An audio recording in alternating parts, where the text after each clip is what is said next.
नमस्कार मैत्रिणींनो, आपण आज बघणार आहोत पनीर बटर मसाला. पनीर बटर मसाला करण्यासाठी एका कढईमध्ये 1 चमचा तेल घालायचं आहे. त्याच्यामध्ये बारीक चिरलेला कांदा, आलं लसूण बारीक चिरून घ्यायचं आहे. नंतर त्याच्यामध्ये दालचिनी, तमालपत्र, बडी इलायची, बाजाचं फूल, काळे मिरे असं सगळं घालायचं आहे. कांदा थोडा परतून घ्यायचा आहे. नंतर त्याच्यामध्ये टोमॅटो पण चिरून घ्यायचा आहे. टोमॅटो पण चिरून परतून घ्यायचा आहे. परतून घेतल्यानंतर ते मिश्रण गार होऊ द्यायचं. त्याच्यानंतर त्याची पेस्ट करून घ्यायची आहे. नंतर एका दुसऱ्या कढईमध्ये 2 चमचा तेल घालून त्याच्यामध्ये हे सगळं मिश्रण घालायचं आहे आपल्याला.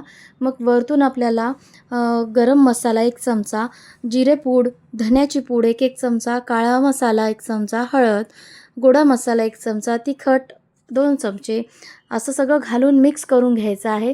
वरून कसुरी मेथी घालायची आहे थोडीशी, त्याने टेस्ट वेगळी येते. नंतर त्याच्यामध्ये आपल्याला फ्रेश क्रीम घालायची आहे.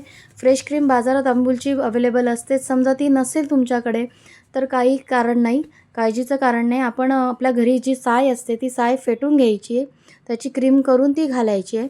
मग त्याला छान उकळी येऊ द्यायची. उकळी आल्यानंतर त्याच्यात चवीनुसार मीठ घालायचं आहे आणि नंतर पनीरचे तुकडे घालायचे आहेत.